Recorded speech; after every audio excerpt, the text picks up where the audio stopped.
네, 다 같이 박수 한번 더 크게 치겠습니다.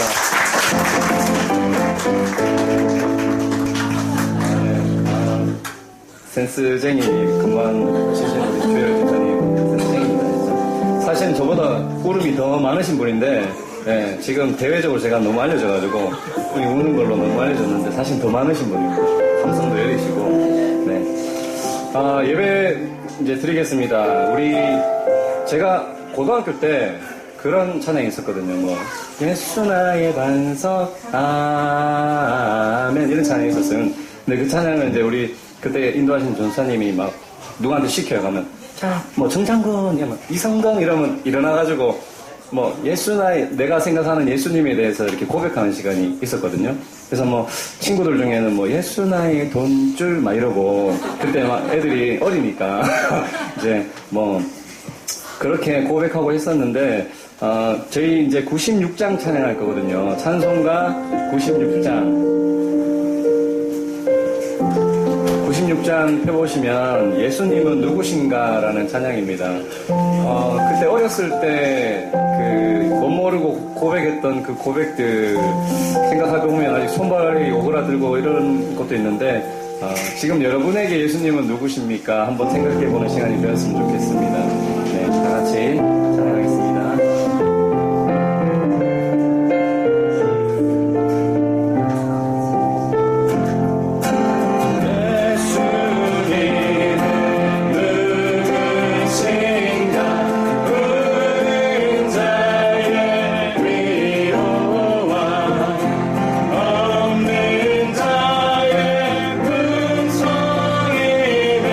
천한 자의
어떤 분이십니까? 이 가사를 보면 정말 필요한 그 사람에게 정말 제일 소중한 그것이 되시는 분이신 것 같습니다. 그 사람에게 정말 없어서는 안 될 바로 그것이 예수님이신 것 같은데, 지금 우리의 구원이 되시고 우리의 생명이 되시는 분이신 것 같습니다. 이 예수님을 우리가 날마다 만나고 날마다 주님을 찬양하고 이게 참 중요한 것 같은데, 제가 이제 자동차 세차를 오랫동안 안 해가지고 때가 많이 묻었거든요. 근데 이게 청소라는 게 보면 금방금방 하면 금방금방 잘 씻기는데 자꾸 놔둘수록 한번 청소할 때 되게 어려워지는 것 같다, 이런 느낌을 많이 받습니다. 우리 죄도 그런 것 같습니다. 예수님을 날마다 만나고 예수님한테 우리가 늘 짓는 죄들에 대해서 자꾸 고백하고 그러면서 예수님하고 더 친밀해진 관계를 자꾸 쌓아가야 되는데, 이 죄를 한번 놔두면 그것이 처음에는 마음에 부담이 되고 어려움이 되는데 나중에 가면 갈수록 그냥 뭐 이 정도는 괜찮겠지, 이렇게 되는 제 모습을 바라보게 되는 것 같습니다. 이 시간 우리 540장 찬양할 건데, 우리가 매일매일 십자가 앞에 나가야 될 것 같습니다. 다 같이 찬양하겠습니다.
한번 기도했으면 좋겠습니다.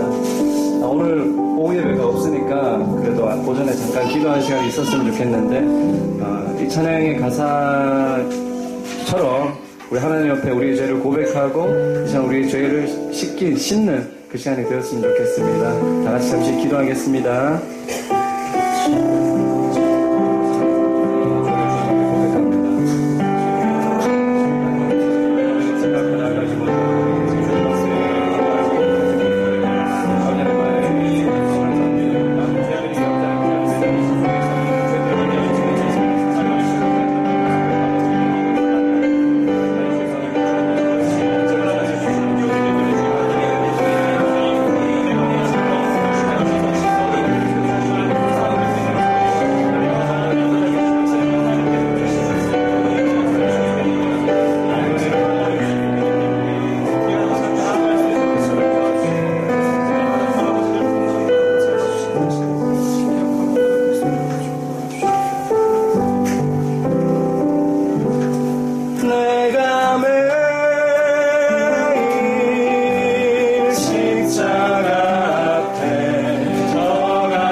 마지막 부를 찬양 예수가 우리를 부르는 소리라는 찬양입니다. 528장입니다.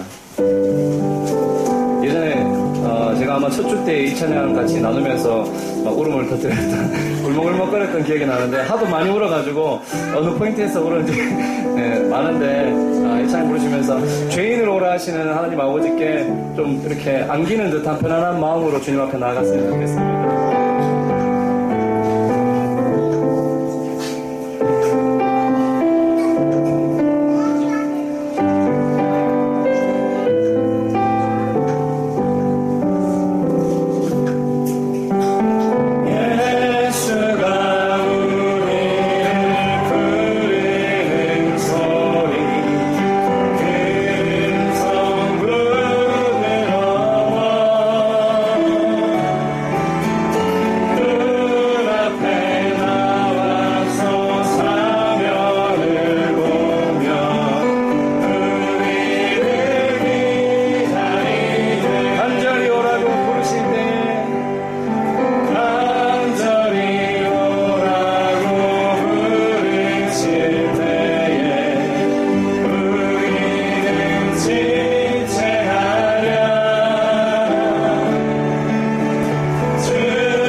수 없고 헤아릴 수 없는 우리 구원자가 되시는 예수 그리스도의 은혜 앞에 모두 다 나오는 시간이 되시기를 바랍니다.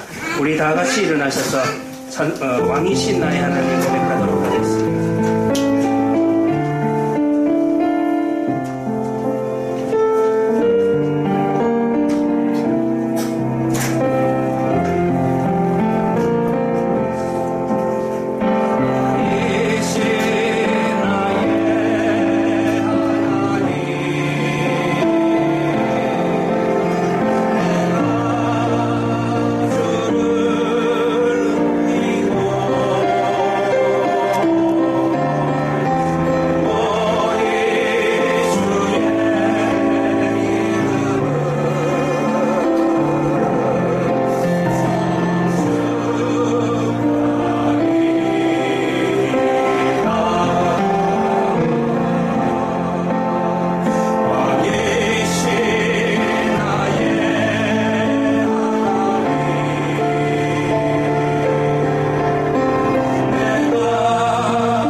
신앙을 고백하도록 하겠습니다.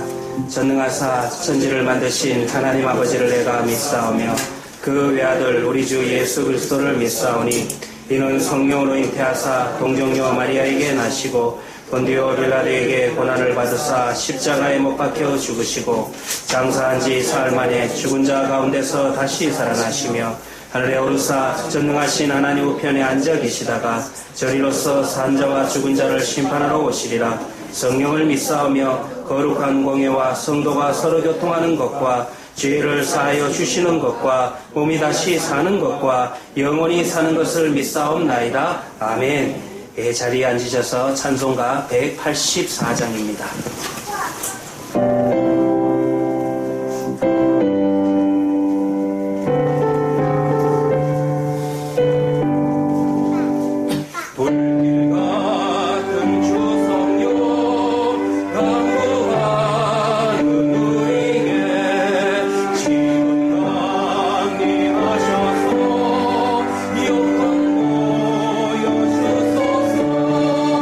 성령이 여기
이 시간에는 우리를 대표해서 이상희 집사님께서 기도하시겠습니다.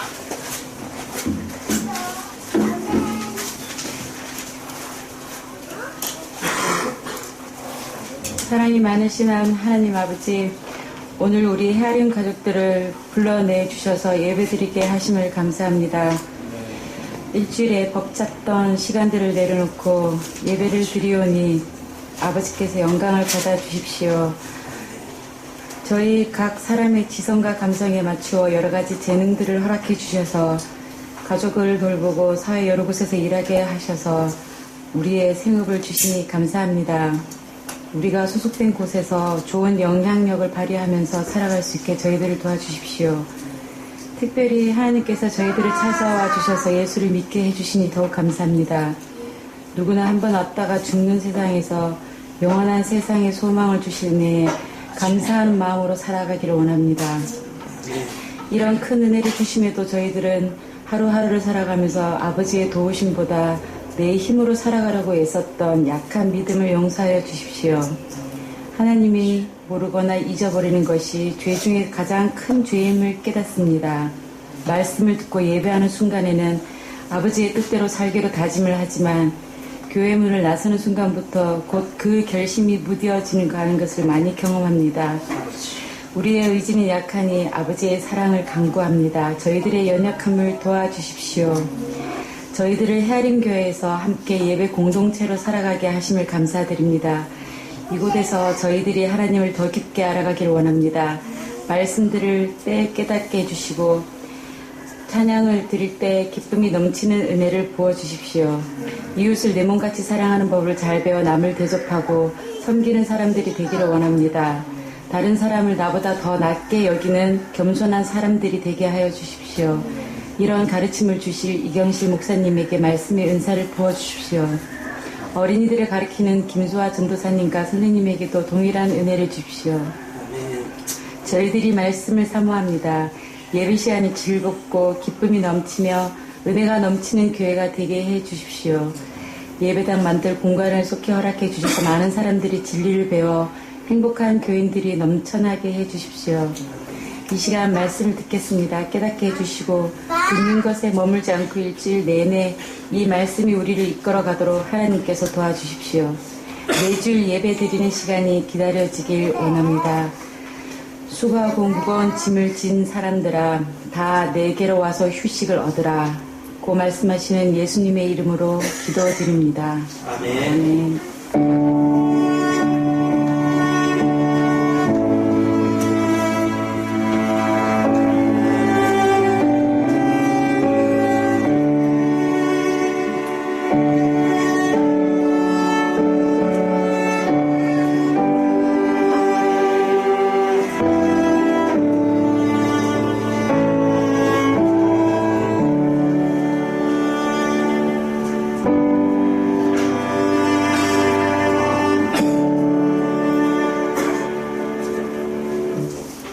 오늘 함께 나눌 하나님의 말씀은 구약성경 시편 23편 1절부터 5절 말씀입니다.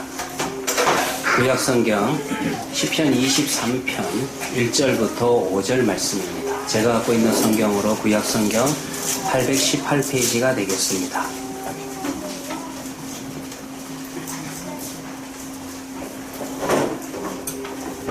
제가 봉독해 드리도록 하겠습니다. 여호와는 나의 목자시니 내게 부족함이 없으리로다. 그가 나를 푸른 풀밭에 누이시며 실만하신 물가로 인도하시는도다. 내 영혼을 소생시키시고 자기 이름을 위하여 의의 길로 인도하시는도다. 내가 사망의 음침한 골짜기로 다닐지라도 해를 두려워하지 않을 것은 주께서 나와 함께 하심이라. 주의 지팡이와 막대기가 나를 안위하시나이다. 주께서 내 원수의 목전에서 내게 상을 차려주시고 기름을 내 머리에 바르셨으니 내 잔이 넘치나이다. 아멘. 네, 이 시간에는 우리 김희찬님, 박주헌님, 신민철님, 신준호님, 조정태님 우리 5 남성 중창단이 앞에서 우리 하나님 앞에 찬양을 돌리도록 하겠습니다. 우리 5분을 모실 때 여러분들이 박수로서 환영해 주시기를 바랍니다. 네.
아멘입니다. 감사합니다. 기도하도록 하겠습니다.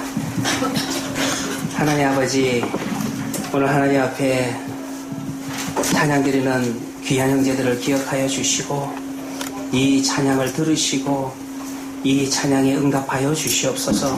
하나님 아버지, 우리 김희창님, 박주원님, 신민철님, 신준호님, 조정태님, 이 인생을 살아가면서 하나님을 붙들고 살아갈 수 있는 인생이 되게 하여 주시옵시고, 오늘 고백했던 찬양처럼 하나님께서 나를 얼마나 사랑하시는지, 내가 하나님의 모양과 형상대로 창조된 축복받은 존재라는 것을, 그 자존심을 가지고 살아갈 수 있는 하나님 귀한 은혜를 더하여 주시옵소서.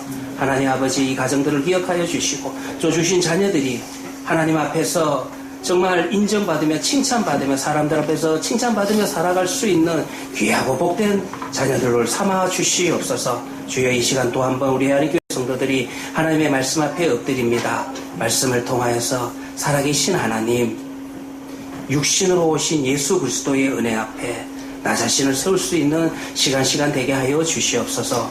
예수님의 이름으로 기도합니다. 아멘. 코시레바야라는 히브리어가 있습니다. 코시라고 하는 것은 나의 잔이다라는 그런 뜻을 가지고 있고요. 레바야라고 하는 것은 어떤 잔이 마실 걸로 넘친다라는 그런 의미를 가지고 있는 것입니다. 코시레바야라고 하는 것은 나의 잔이 넘칩니다라는 그런 말입니다. 좀 더 정확하게 제가 여러분들에게 의역을 해드린다면은, 지금 나는 나의 잔이 마실 것으로 넘치는 그런 상태에 있습니다라는 그런 의미를 가지고 있습니다. 특별히 여러분들은 오늘 5절을 볼 것 같으면은, 시인은 5절에서 하나님을 이렇게 묘사하고 있습니다. 시인이 묘사하고 있는 하나님은 지금 어떤 하나님입니까? 지금 이런 이야기예요. 하나님께서 나를 귀한 손님으로 정중하게 초대하고 있습니다. 늘 쫓기듯이 살아가는 불안한 내 심령을 아주 편안하게 만들어주고 계십니다.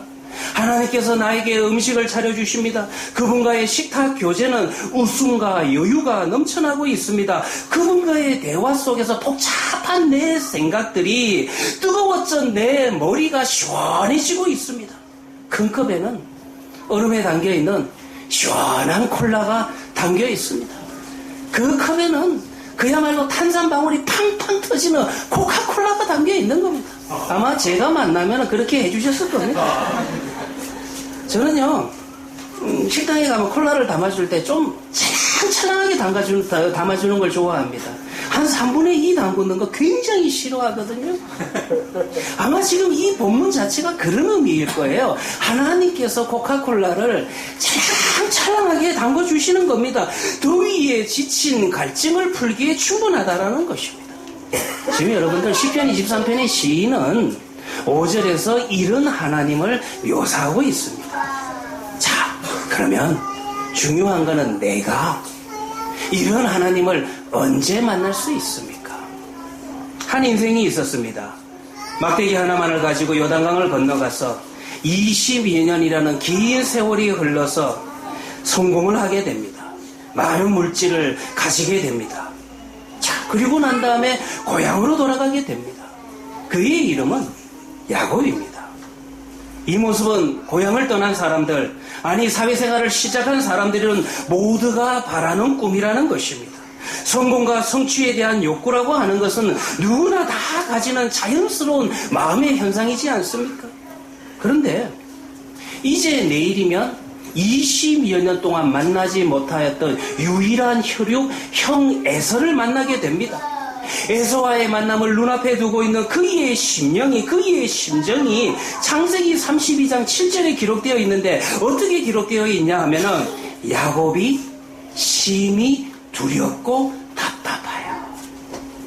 야곱이 심히 두렵고 답답하여. 사건 친 게 있지요. 도망쳤잖아요. 지금 야곱의 심령은 이런 심령입니다. 하나님, 내 영혼이 공고합니다. 하나님, 내 영혼이 너무 허기져 있습니다. 하나님, 내 영혼을 어떻게 좀 해주십시오. 야곱은 지난 20여 년의 세월 동안 영적인 허기심을 이 세상에 속한 걸로 가리며 살아왔던 인생이었습니다. 하나님과의 관계 잘못에서 오는 불만족과 고통을 애써 눈을 감고 외면하며 살아왔던 인생이었다라는 것입니다. 그의 영혼은 지금 시커먼 깊은 바닷속에 빠져 있다라는 것입니다. 우리는 바로 이 시점에서, 바로 여기에서 예수님께서 산 위에서 가르쳐 주신 8가지 말씀 가운데서 첫 번째 말씀을 만나게 된다라는 것입니다. 예수님께서 산상에서 가르치신 8가지 복 중에서 첫 번째 말씀이 무엇입니까? 심령이 가난한 자는 복이 있나니 천국이 저희 것이며. 이렇게 시작하지 않았습니까? 우리는 예수님께서 하신 이 산상수훈의 첫 번째 말씀 속에서 좀 2가지 부분을 생각해 봐야 됩니다. 먼저 뭐를 생각해 봐야 되냐면요, 이 복은 심령이 가난한 자에게 준다라는 것입니다. 그리고 또 다른 측면도 생각해 봐야 됩니다. 또 다른 측면이라고 하는 것은 심령이 가난한 자가 과연 어떤 복을 받느냐, 이 부분도 생각해 봐야 됩니다. 그리고 여러분들이 보면은요, 나중에 여러분들 가셔서 성경을 읽어보시면은 예수님께서 계속 7가지 말씀을 다 하셔서 우리가 예수님께서 산 위에서 가르치신 산삼복음이라 8가지 복이라 그렇게 이야기를 하는데요. 나머지 뒤에 나오는 이야기들은 첫 번째 나오는 이야기의 결과를 보여주고 있는 것입니다. 예를 들어서요, 뭐 위로를 받는다라든가 배부를 것이라든가 아니면 하나님을 본다라든가 하나님의 자녀로 칭함을 받는다라고 하는 것은 같은 이야기라는 것입니다. 다 연결되어 있다라는 것입니다. 자꾸 팔복 하니까 우리는 좀 이런 생각이 강해요. 8가지 다 받아야지. 그런 이야기를 하는데 사실 여러분들 첫 번째가 관문입니다. 첫 번째에서 성공을 하며 첫 번째에서 하나님을 만나며 2번째부터 8번째까지는 그냥 따라오게 되어 있다라는 것입니다. 연결되어 있다라는 것입니다. 자, 그러면은 심령이 가난하다라고 하는 말은 무슨 말입니까? 여기가 출발점이라고 이미 말씀드렸죠? 야곱 역시 여기에서 위로를 받고 여기에서 하나님을 만나고 여기에서 야곱이라는 그 이름이 이스라엘로 변한 거 아닙니까? 여러분 한번 생각해 보시길 바랍니다. 심령이 가난하다고 하는 것은 인간의 행위와는 아무 관련이 없다는 거예요. 다시 한번 이야기합니다. 인간의 행위와는 아무 관련이 없다는 것입니다. 여기에서 가난하다라고 하는 이 단어는 원래 정확하게 번역을 하면은 파산 선고를 받은 상태라는 것입니다. 무슨 말이냐면은 집안이 몰락해서 법원으로부터 파산 선고를 받고 거리에 쫓겨나게 되어서 가난한 자가 되었다라고 하는 오갈 데가 없는 그런 상태가 된 것을 가난한 자라고 그렇게 용어를 쓰고 있다는 것입니다. 제가 미국을 처음 갈 때요, 이모님이 나오시기로 했습니다.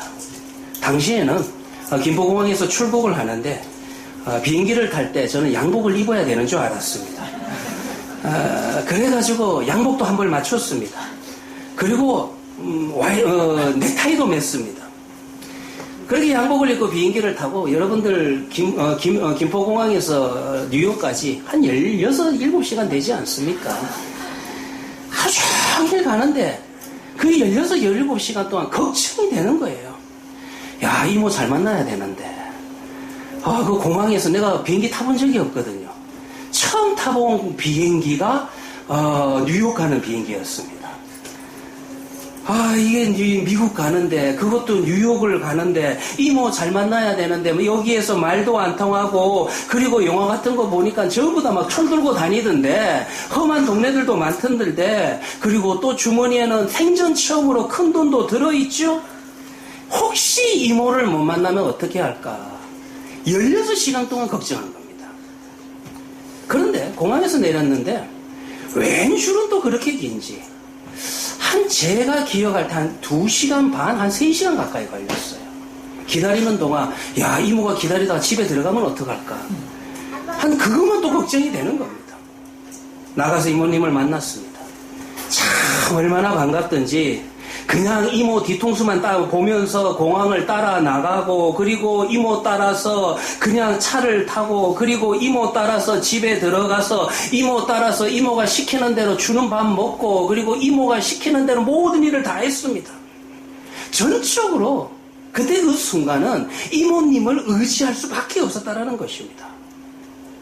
며칠이 지나서 시간 적응이 되고 난 다음에 학교에 이제 등록을 하러 갔습니다. 어드미션 오피스에 갔는데 당연히 이모님이 같이 가주셨어요. 그리고 그때 누가 또 따라갔냐 하면은 초등학교를 다니고 있는 사촌 동생도 같이 따라가줬습니다. 왜냐하면 통역해야 되니까. 이런 상태가 되면은요, 그 사람은 다른 사람을 전적으로 의지할 수밖에 없다라는 것입니다. 그때 당시에는요, 제가 미국에서 태어난 초등학교 사촌 동생을 얼마나 의지했는지 걔한테 모든 것을 다 물어봤습니다. 심령이 가난한 자는 파산해서 타인의 도움을 절실하게 필요로 하는 그런 상태에 처해 있다는 것입니다. 도와주심에 대해서 거절할 수 없는 상태라는 것입니다. 절대적인 의존의 상태, 그것이 바로 가난한 마음이라는 것입니다. 그래서 여러분들, 우리가 하나님을 만나는데도 절차가 있어요. 영적인 회복에도 절차가 있다는 것입니다. 먼저 하나님을 만나기 전에, 회복이 있기 전에 심령이 가난해져야만 된다는 것입니다. 마음이 한없이 가난해져서 하나님을 찾고 하나님만을 바라보고 그분으로부터 오는 도우심 이외에는 그 어떤 것도 다른 소망이 없다는 것을 인정하는 그런 상태가 되고 난 다음에 하나님을 만날 수가 있다는 것입니다. 그렇기 때문에 여러분들, 이런 것은요, 어떤 행동을 함으로써 가난해지는 것이 아닙니다. 이 점을 잘 체험하신 분이 있습니다. 종교개혁하신 마르틴 루터가 이 점을 잘 체험하고 글로 남겨놨습니다. 그분은 원래 수도사였는데 처음부터 신학을 공부한 것이 아니라 법학을 공부했습니다. 죽음의 고비를 넘기고 난 다음에 신학을 공부하게 되고, 그리고 난 다음에 1508년부터 1511년까지 비텐베르그 대학에서 신학을 가르치는, 특별히 신약 성경 로마서를 가르치는 그와 같은 교수가 되었습니다. 그런데 그의 심령 속에는 오래전부터 해결하지 못하였던 괴롭히는 문제가 있었다는 것입니다. 마르틴 루터가 남겨놓은 글에 보면 이와 같은 내용을 고백하고 있습니다. 자, 좀 읽어드릴게요. 나는 근면하게 수도규칙을 따라 살려고 노력했다. 3일씩 4일씩 동굴에서 금식하며 추위에 떨며 수행을 했다. 나는 죄를 회개하고 신앙을 고백하고 나의 죄를 세어보곤 하였다. 그리고 자주 나의 신앙 고백을 거듭했다. 그러나 나의 심령은 결코 확신을 얻지 못했다. 나는 항상 의심이 들었고 나의 양심은 너는 바르게 수행하지 못했다. 충분히 죄를 뉘우치지 않았다. 너는 그 죄를 남겨놓고 고백하지 않았다라고 말하였다. 내가 노력하면 할수록 그날은 더욱 불확실하고 더욱 약하고 더욱 고통스러워졌다. 1511년에 루터는 로마로 파견이 됩니다. 거기에서 성 베드로 성당의 거룩의 계단이라고 하는 것을 무릎으로 기어오르는 필사적인 수행도 합니다. 그의 무릎팍이 다 까져가지고 피투성이가 되었습니다. 그럼에도 불구하고 그의 고민은 해결하지 못했다라는 것입니다. 마르틴 루터의 고백이 우리에게 무엇을 가르쳐 줍니까? 행동으로서는, 내 노력으로서는 결코 가난해질 수 없다라는 것입니다. 오히려 행동으로 우리가 가난해지긴다면은 그에게 있어서 예수 그리스도는 구원자가 아니라 성난 심판자로 만나게 된다라는 것입니다. 그러면 어떻게 심령이 가난한 자가 되어서 천국을 소유할 수 있습니까? 먼저 자신의 영혼의 상태에 대해서 인식할 수 있어야 됩니다. 가난한 심령이 되기 위해서는 자신의 영적인 상태가 매우 궁핍하고 헐벗고 있으며 자신의 삶에 있어서 가장 중요한 문제는 창조주 하나님과의 관계성에 있다라는 것을 아는 인식에서 출발한다라는 것입니다. 그리고 그렇게 하나님과의 관계를 바로 세우기 위해서는 하나님께서 절대적으로 도와주셔야만 된다라는 은혜에 대한 사실을, 내게 은혜가 필요하다는 이 사실을 인정해야만 된다라는 것입니다. 시인 역시 지금 동일한 고백을 하는 것입니다. 인간은 비어있는 잔이라고 그렇게 고백을 하는 거예요. 지금 자기 자신에 대해서 잔이라고 표현을 했는데, 지금 인간이라고 하는 것은 비어있다라는 그런 의미를 쓰고 있는 것입니다. 우리의 심령 속에 깃들어 있는 텅 빈 이 잔은 본질적인 가치가 아니면 결코 채울 수가 없다라는 것입니다.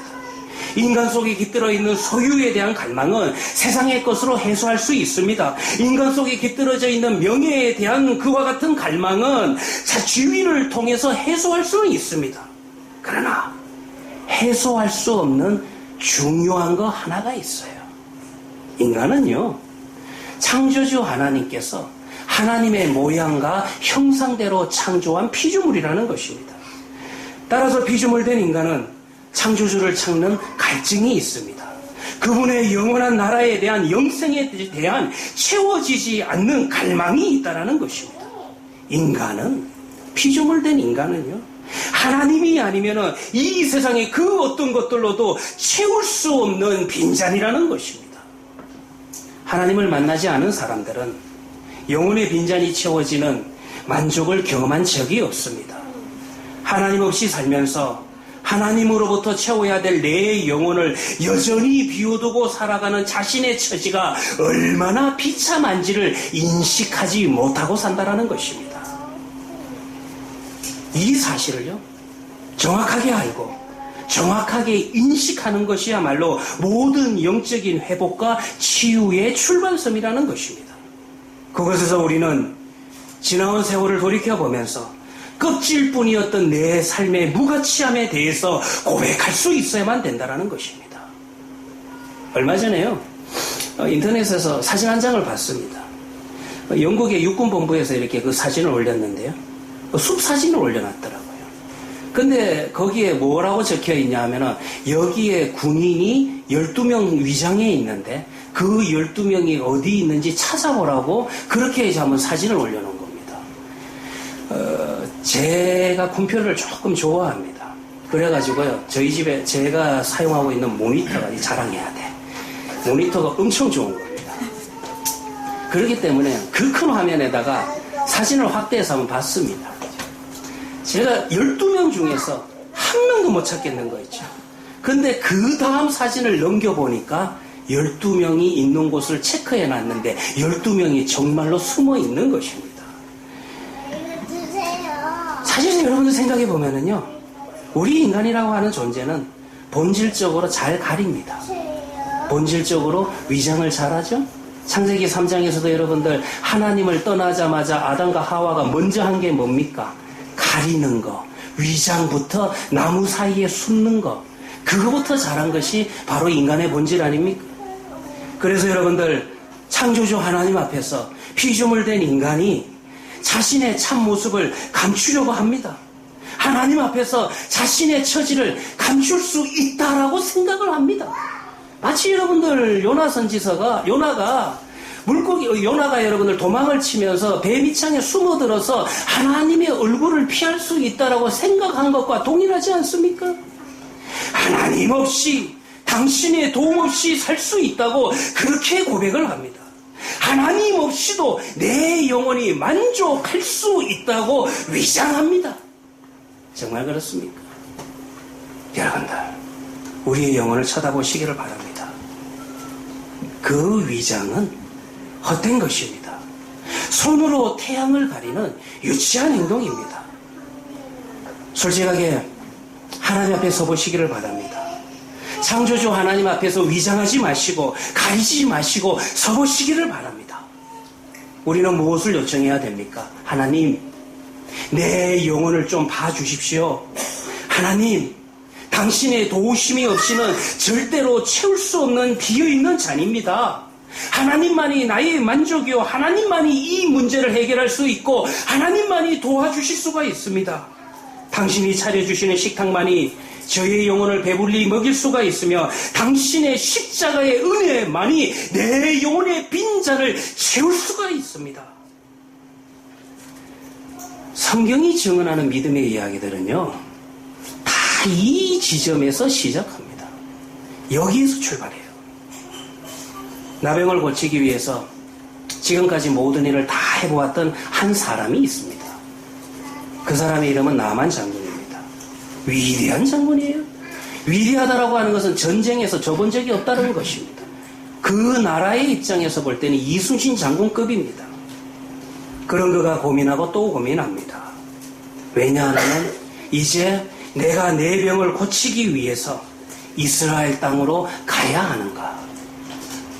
나만 장군은 이스라엘과의 전쟁에서 승리한 장군입니다. 나만 장군은 이스라엘을 속국으로 만든 장본인이 나만 장군이에요. 그렇기 때문에 나만 장군의 입장에서 볼 때는 이스라엘이라고 하는 이 나라가 너무나도 별 볼 일 없는 나라라는 것입니다. 그런데 한 소리를 듣게 됩니다. 이스라엘에 가면 병을 고칠 수 있는 선지자가 있다라고 하는 이스라엘에서 잡아온 계집종의 이야기를 듣게 됩니다. 우리가 여러분들 나중에 그 성경에서 좀 잘 생각하셔야 되는 게, 이 계집종이 복음을 전해서 전도를 해서 나만 장군이 하나님을 믿게 됐다. 여러분들 그 본문은 그런 이야기가 아닙니다. 오히려 반대로 생각해 봐야 돼요. 나만 장군의 처지가 얼마나 안타까웠으며 이스라엘에 가서 잡아왔던 그 계집종의 이야기를 듣고 그 먼 곳으로 갈까 말까 고민에 빠지게 되느냐 하는 점입니다. 그만큼 그의 처지라고 하는 것은 절박하다라는 것입니다. 쥐뿔락이라도 잡아야 되는 그런 처지에 빠져 있었다라는 것입니다. 마침내 마차에 탑니다. 숨막히는 마차 안에 앉아 있습니다. 마차는 먼지가 풀풀 나는 길을 따라서 덜컹거리며 달려가게 됩니다. 얼마나 힘들었을까요? 얼마나 힘든 여정이었을까요? 때로는 산을 넘고 때로는 거친 들을 건너서 횡단을 합니다. 마침내 이스라엘에 도착을 해서 선지자를 만납니다. 그런데 웬걸 무슨 일이 생깁니까? 선지자 엘리사의 요구는 나만 장군이 생각했던 기대했던 내용과 완전히 다릅니다. 초라하고 덥수룩하고 보잘것없고 그리고 교만하기 그지없는 이 늙은이가 감히 나만 장군이 왔는데도 문 밖에 나오지도 않고 시종을 시켜서 처방을 내리는데, 그 처방이라고 하는 것도 네가 요단강에 내려가서 7번 씻어라, 그렇게 이야기합니다. 자존심의 상처를 입었죠. 전쟁에 져본 적이 없는 위대한 장군 나만입니다. 그의 왕도 그를 존귀하게 여깁니다. 그런데 나오지도 않고 요단강에 내려가서 몸을 7번 씻으라? 나만이 화가 납니다. 야, 우리 아람 땅에는 이거보다 더 좋은 강이 얼마나 많은데 더 돌아가자. 자기의 부하 장수들에게 그런 이야기를 합니다. 돌아갈 준비를 합니다. 그럼에도 불구하고 그 선택의 갈림길에서 나만은 정직하게 자신의 썩어 들어가는 몸을 보게 됩니다. 그렇죠. 지금 내가 살기 위해서는 뭐라도 해야 되지 않겠나. 그래서 그 계집아이의 말을 듣고 여기까지 왔는데 지금 내 자존심 내려놔야 되지 않겠냐. 내가 상한 마음 좀 내려놔야 되지 않겠냐. 하물며 이와 같이 사소한 일을 내가 하지 못할 이유가 어디 있느냐. 내 인생에 있어서 이 문제만큼 가장 절실한 것이 어디 있느냐. 야곱 역시 동일해요. 너무나도 마음이 답답하고 갈급해 있으니까 그날 밤에 야곱을 찾아오신 하나님은요, 시편 23편의 하나님이 아니라 괴양과 같은, 불안당과 같은 그런 하나님이 찾아왔어요. 그래서 여러분들 몸싸움 했던 거 아닙니까? 우리 한글 성경에는 씨름했다라고 이야기하지 않습니까? 그냥 가슴을 치는, 몸을 때리는 그런 폭력적인 하나님을 만난 거예요. 그래도요, 얼마나 다급했으면, 얼마나 초조했으면, 얼마나 시급했으면 그 하나님의, 불안난 같은 하나님의 바짓가랑이를 붙들고 놓지 않고 있었다라는 것입니다. 그때 하나님을 만났다라는 것입니다. 시편 22편에 다윗의 노래 앞에도요. 시편 23편 앞에 다윗의 노래 앞에도 시편 22편이 있습니다. 시편 23편을 노래하기 전에 시편 22편에서 다윗도 먼저 무슨 노래를 했습니까? 그 노래는 이렇게 시작을 합니다. 나의 하나님, 나의 하나님, 어찌하여 나를 버리셨나이까? 우리 예수님께서 십자가에서 죽으실 때 재인용하셨던 그 말씀이 시편 22편 1절에 기록되어 있어요. 6절에는요, 이렇게도 기록을 합니다. 나는 벌레요. 나는 벌레요. 사람이 아니라 사람의 비방거리요 백성의 조롱거리이니이다. 그 절박함이 내 영혼의 빈잔을 인식하게 된다라는 것입니다. 나만 장군도 그 순간 내 영혼이 비어있는 것을 보게 됩니다. 야곱도 그 순간 내 영혼이 비어있는 것을 보게 됩니다. 다윗 역시 영혼이 비어있었던 순간을 보게 되었다라는 것입니다. 가장 절실할 때가 언제입니까? 내 육신이 늘 건강하고 내가 생각하는 대로 내 의지대로 움직일 수 있다라고 생각을 했는데 내 육신이 내 의지대로 움직여지지 않습니다. 병상에 누워서 의사만을 쳐다볼 때 절박하지 않습니까? 사업이 실패해서 막막할 때 과연 여러분들 물질 없이 이 세상을 어떻게 살아갈 것인가? 너무나도 여러분들 막막하지 않습니까? 내 인간관계 속에서 소중한 사람들이 다 부서져 버립니다. 모든 것이 끝장이라고 하는 이와 같은 신음이 내 입술에서 자연스럽게 새어나옵니다. 절박합니다. 바로 이때가 하나님의 바짓가랑이를 붙들어야 될 때가 아닙니까? 바로 이때가 하나님 앞에 정직하게 나아가야 될 때가 아닙니까? 바로 이때가 창조주 하나님 앞에서 위장했던 가였던 모든 것을 내려놓을 때가 아닙니까? 왜? 여기에서 믿음이 시작됩니다. 믿음은요, 여기에서 시작합니다. 시편 22편의 골짜기에서, 그 절박함의 골짜기에서, 수치와 실패의 골짜기에서 다윗은 하나님을 바라보게 되었다라는 것입니다. 왜 여기서 하나님을 바라보게 되는 것입니까? 다른 인간적인 대안들이 한치의 약속도 지니고 있지 않기 때문에 바라보게 된다라는 것입니다. 다른 인간적인 대안들이 신랄 같은 약속도 할 수 없기 때문에 하나님을 바라보게 된다라는 것입니다. 그 골짜기의 끝에서 다윗의 노래는 이렇게 변하고 있습니다. 여호와는 나의 목자시니 내게 부족함이 없으리로다. 하나님이 내 인생에 개입하신 것을 보게 되는 것입니다. 하나님께서 나를 다루시는 방법에 대해서 명안을 뜨게 되는 것입니다. 하나님과 인격적인 관계가 깊어지고 있다는 것입니다. 나의 영혼이 하나님으로 인하여서 가득 차 있는 것을 인식하게 됩니다. 그때 무엇이라고 노래합니까? 내 잔이 넘치나이다. 내 잔이 넘치나이다. 이 고백은요, 그냥 여러분들 우울증에 치료된 그런 심리적인 상태를 말하는 것이 아닙니다. 이런 고백은요, 슬픔과 애통함을 능가하고 있습니다. 이런 고백은 하나님과 함께 하시는 기쁨의 비밀을 소유한 사람이라는 것입니다.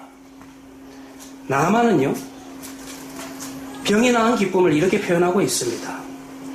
주께서 내가 이제 온 천하에 신이 없는 줄 아나이다. 그의 고백을 볼 것 같으면 병이 나은 것을 고백하고 있는 것이 아닙니다. 하나님을 알게 된 기쁨을 표현하고 있는 것이라는 것입니다. 다윗 역시 동일한 기쁨을 표현하고 있습니다. 주께서 내 마음에 두신 기쁨은 저희의 곡식과 새 포도주가 풍성할 때보다 더하나이다. 그의 고백은 단순히 원수에게 쫓기다가 양식을 얻어서 굶주림을 면하게 되었다는 그 기쁨이 아니라 내가 하나님을 만났다, 하나님이 내 편이다, 하나님을 내가 소유하게 되었다라는 그 기쁨을 표현하고 있다는 것입니다. 신학교 재직하던 시기예요.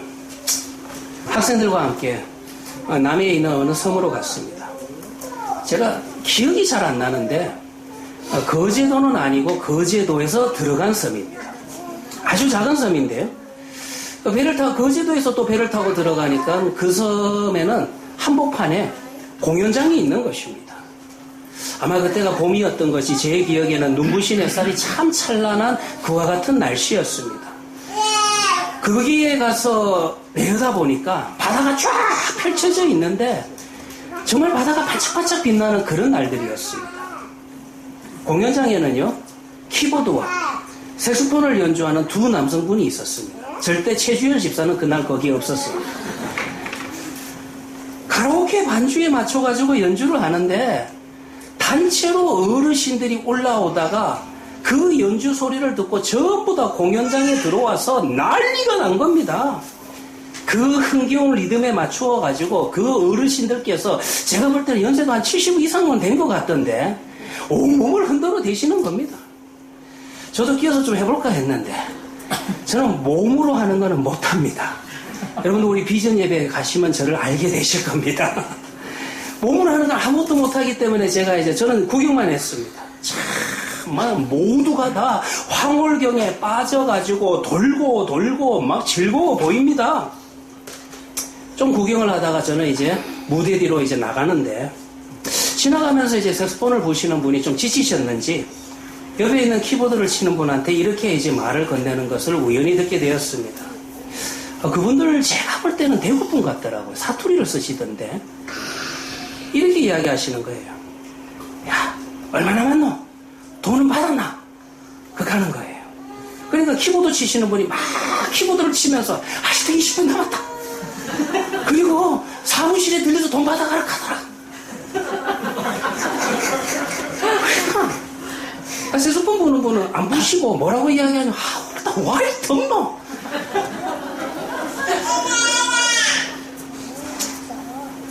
그 두 분들의 얼굴에는 흥겨운 뽕짝 음악이라고 하는 건 전혀 없었습니다.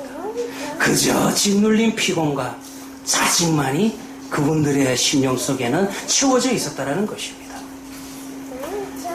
사랑하는 해안의 성도님들이요, 오늘 여러분들 본문과 한번 좀 비교해 보시기를 바랍니다. 시편 23편을 노래하는 시인은 슬픔을 능가하는 위로가 있습니다. 애통함을 능가하는 기쁨이 있습니다. 서러움을 삼키는 즐거움이 있다는 것입니다. 그의 인생에서 만난 하나님으로 인해 놀라운 위로와 영생의 소망이 그의 심령을 가득 채우고 있다는 것입니다. 그가 나를 푸른 풀밭에 누이시며 실만한 물가로 인도하시는 도다. 나에게 상을 차려주시고 내 잔이 넘치나이다.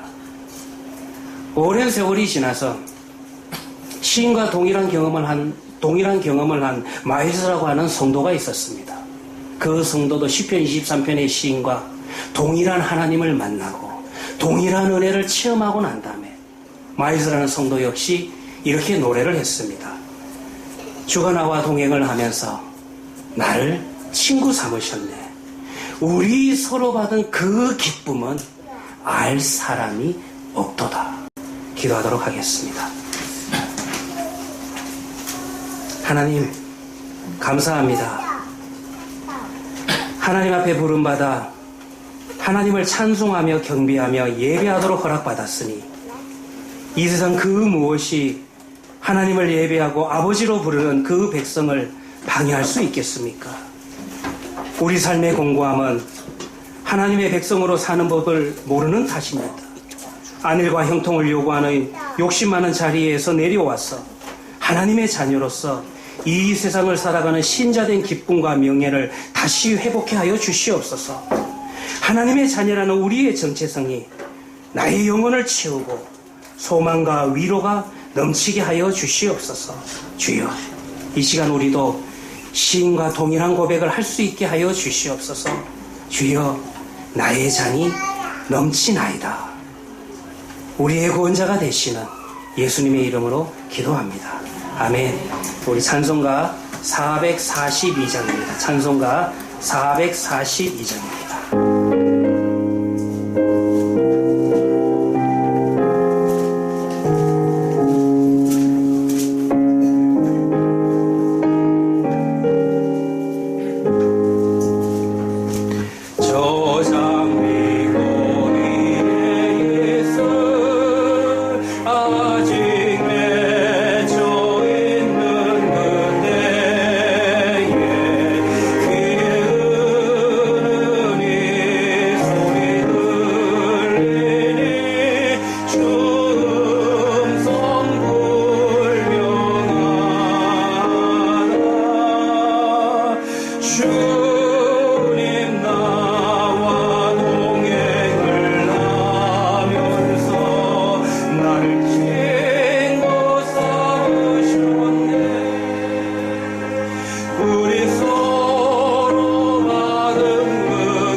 주님 나와 동행을 하면서 나를 친구 삼으시고 주님으로 인하여서 받은 그 기쁨을 이 세상 그 무엇이 바꿀 수가 있겠습니까? 이 세상 그 무엇이 비교될 수 있겠습니까? 주여, 내 영혼에 하나님으로 인하여 채워지고 하나님을 만나고 하나님의 손에 이끌려 살아가는 인생이 되었음을 또 한번 감사하는 시간이 되게 하여 주시옵시고, 그 은혜 앞에 내 인생은 이제 내 것이 아니요 하나님 앞에 속해 있다는 것을 고백하며 나올 수 있는 우리 헤아림교회 성도들이 되게 하여 주시옵소서. 하나님 아버지여, 주님께서 우리에게 주신 세상의 것으로 이 시간 또 한번 나옵니다. 하나님, 이 물질이 쓰이는 곳곳마다 주의 이름이 풍성히 나타나게 하여 주시옵시고, 주님께서 영광 받아 주시옵시고, 드리는 손길들을 하나님께서 기억하여 주시사 은혜의 은혜를 더하여 주시옵소서. 이제는 우리 주 예수 그리스도의 은혜와 무한하신 하나님의 사랑과 성령의 감화 감동하심이 나의 잔이 넘치는 것을 고백하며 찬양하며 나아가기를 소원하는 헤아림 교회 성도들의 머리 위에와 그들의 가정과 그들의 모든 일터 위에 지금부터 영원까지 함께 있을지어다. 아멘.